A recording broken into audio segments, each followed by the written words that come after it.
What if the most effective thing you could put on your scalp for hair growth wasn't a $90 serum or prescription? And what if it might be something you already have at home? Taking hair from looking like this to this. There are oils that have been sitting around, not used for hair growth for years, and dermatologists and scientists have clinically studied these same oils, tested them against minoxidil, one of the most popular hair loss treatments there is. The results worth talking about, and that's what we're going to do in today's video. Oils that help hair growth that can give similar results to prescription medications. I know it sounds too good to be true, but in reality, researchers have taken these very oils we're going to talk about in today's video into clinical research studies. Now, not just in petri dishes, but on real people on real heads. And in some of these studies, these oils were measured directly against the growth effects of minoxidil. Now, I want to be clear here. This video is not about throwing minoxidil or finasteride out the window or under a bus. But what the science is showing us is that nature has some real contenders that can actually help produce some of the similar results, even in people who have not gotten results from minoxidil or finasteride, or use this in combination to improve the results of both. All right, so let's get in it. I did a whole dedicated video on this first oil, which I will attach to this video down below in the video description box as a link so you can watch it in detail, deep dive it. But rosemary oil first on the list. And the reason I'm choosing rosemary oil first is this is the one in clinical studies that went head to head against minoxidil in those studies. And the results of that clinical trial get really interesting. And in one of these independent studies by journal Skin Med, ran a 6-month randomized trial on people with androgenic alopecia, which happens to be the clinical name for genetic pattern hair loss. Now, here's where it gets interesting. At the end of that 6-month trial, both groups showing a significant increase in hair count. And here's the big detail that stood out. The people in the rosemary group showed much less indication of itching, dryness, and redness than did the minoxidil group, which if you take a look at the side effects of minoxidil, dryness and itching happens to be one of the main side effects. So how does rosemary oil actually work? Well, rosemary oil has several components that are great for skin. Talk about that all the time. But when it comes to hair, it is a particular acid called carnosic acid, which research showed improved circulation in the scalp, in particular around hair follicles. Naturally, better blood flow is going to increase oxygen and nutrients that the scalp and the hair follicle need in order to grow. All of that a key factor to extending the growth phase of hair. Also documented antioxidant and anti-inflammatory properties, which matters a whole lot because scalp inflammation is indicated in a lot of hair thinning and loss problems, including pattern baldness. So how do you use it? Well, just like for skin, rosemary oil should never be applied straight out. It does need to be cut with what we call a carrier oil. Some of those appropriate for hair would be argan oil, olive oil. Jojoba oil is a really good carrier oil with a 2 to 3% dilution, which means 1 to 2 drops of rosemary oil mixed in a teaspoon of your carrier oil. And it seems to produce the best results when massaged into the scalp for 15 to 30 minutes, lightly massaged, before washing with your shampoo. Now, this second oil might be one that you actually have on hand. We have it here, and that would be peppermint oil, another potent essential oil. Peppermint oil, the staple in many kitchens for baking and candy making. And here's where peppermint oil gets interesting when it comes to hair growth, because just like rosemary held its own in performance against minoxidil, and that clinical study animal model showed the most significant increase in hair count, follicle depth, and follicle growth. The study also used 4 components individually: saline, jojoba oil, minoxidil, and of course peppermint oil. The researchers found a noticeable increase in a protein called IGF-1, so insulin-like growth factor 1, in the actual skin tissue of the peppermint group. Now, IGF-1 is a key signaling component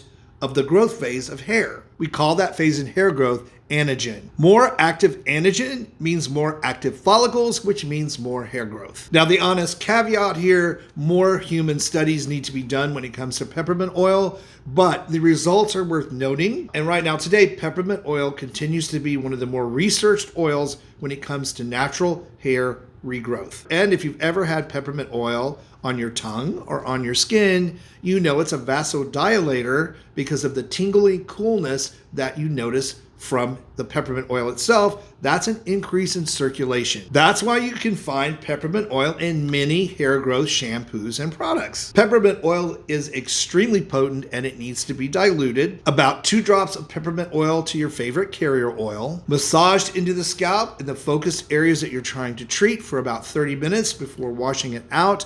And with this one, you wouldn't want to use peppermint oil daily. Again, it's very potent. 2 to 3 times a week, separated by a couple of days, is absolutely great. And I know I will get this question, and it's a good one. Can you combine rosemary oil and peppermint oil in the same treatment? And yes, of course, you can. You could add 1 to 2 drops of each to a carrier oil to apply.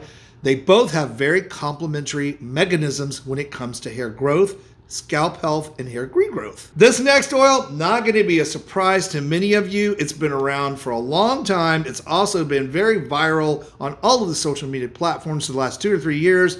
But when it comes to hair growth, it does have some special properties that make it very, very effective, and that oil is castor oil. The only problem with castor oil is because it got so popular and it went so viral, a lot of folks stretch the truth about what it can actually do. That's a big problem. But in this video, you and I are going to cut through the noise and see what the science actually says. Now, castor oil comes from the seeds of the ricinus plant, and the standout compound in this oil is ricinoleic acid. It makes up about 90% of what the oil is. It's an unusually high concentration of a fatty acid, which is what makes castor oil so significantly different than any other oil on this list. Ricinoleic acid has been shown in studies to bind prostaglandin EP3 receptors in the skin. So yeah, that sounds great for skin, but what does it do for hair? Because prostaglandins play a significant role in regulating the hair growth phases. Specifically, certain prostaglandins are indicated in promoting anagen or the active growth phase, while others are related to hair loss. Ricinoleic acid's ability to interact with these receptors is one of the mechanisms that researchers point to into why it seems to help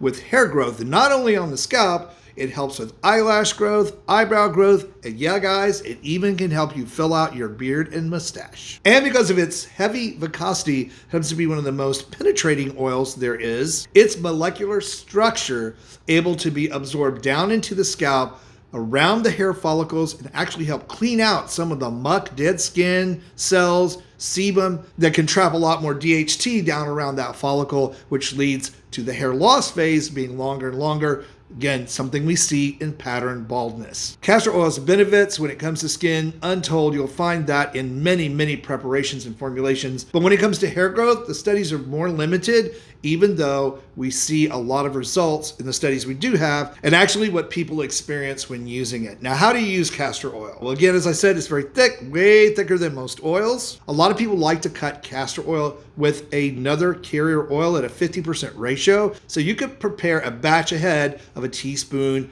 of castor oil and a teaspoon of jojoba oil, for instance, and have that ready to go for your massages into your scalp and hair. You apply it to the scalp, massage it in for a few minutes to get that circulation going, and sleep with it in your hair overnight. Now use a pillowcase that you don't care anything about for this, so you don't get it stained with castor oil. Again, it's very thick, very difficult to get out even with washing, but don't worry, it will wash out of your hair, and it's so effective you only need to do it 1 to 2 times per week. And this next oil we're going to talk about, going to be a big surprise to a lot of people.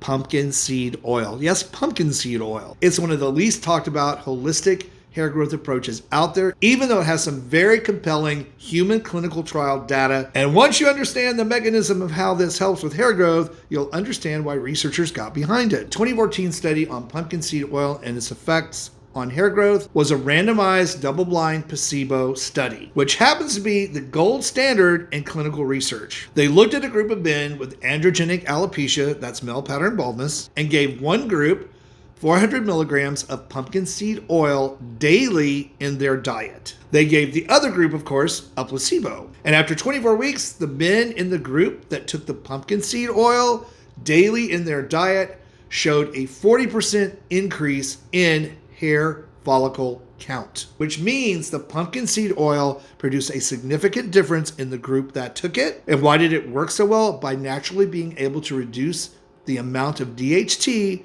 that it's trapped in the skin and around the hair follicle itself. Quickly here, if you don't know what DHT is, and most people do, it is a derivative of the hormone testosterone that actually attacks, in some individuals, male and female, the hair follicle, causing it to grow slower and less until it actually becomes dormant. Genetics plays the significant role here, of course, for people that are sensitive to DHT and have this problem. And as you probably know, prescription medications like minoxidil and finasteride help to lower the amount of DHT in the scalp, and for some individuals, help to restore their natural hair growth. Now, it's worth noting here, as I talked about in the study, individuals took pumpkin seed oil internally, but a lot of people apply it topically just like the other oils, or do both. And pumpkin seed oil itself on the scalp is anti-inflammatory, helps increase circulation. So you can see why those mechanisms might be helpful in hair regrowth from that perspective. So if you happen to be one of those folks with hair loss being driven by DHT and hormones, pumpkin seed oil is really worth a shot to see if it can make a big difference for you. And you can also use it along with your prescription medications. It actually can help those work better. 4 oils for hair regrowth with science behind them that have different mechanisms on how to help you out. Now, not all oils are created equal. That's especially true when it comes to purity, concentration, and the processing. The quality of what you use really does matter. So I've done the research, and I have put links below in the video description box for you of the oils that I would recommend you check out should you decide this is something you want to try for yourself. Now, I hope you found today's video on hair growth oils that are science-backed helpful. If you did, please like it, share it. Let me know in the comments below your thoughts. And for even more ways to roll back the clock on skin and body aging, be sure to check out this video that I picked out for you next. Thank you so much for watching and supporting my work. I appreciate you all. Stay beautiful. Subscribe if you haven't, and I'll see you over on that next video.